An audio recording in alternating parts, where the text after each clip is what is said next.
мене ми е многу смешно, трагично, не знам, навистина помешани ми се чувствата, да тоа по потреба, по потреба се повикувате на целата партија, на целата коалиција, покажувате, докажувате колку сте тоа мокни, каква тоа власт имате, ама по потреба се дистанцирате и се срамите од партијата. Сега да ставиме на јасно, се срамите ли од претеничките кои што не гласа, односно го одбија предлогот на Левица за гонење на телесна повреда по службена должност?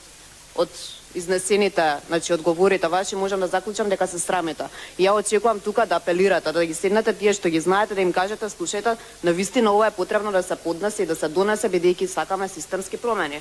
Понатаму, колега Филип, вие бевте советник во минатиот мандат, ја спомнате градоначалничката Даниела дека како жена немала ништо направено во врска со ова, меѓутоа ја ќе ве потсетам дека вие 1 или 2 години совршено си кокетиравте со градоначалничката Даниела.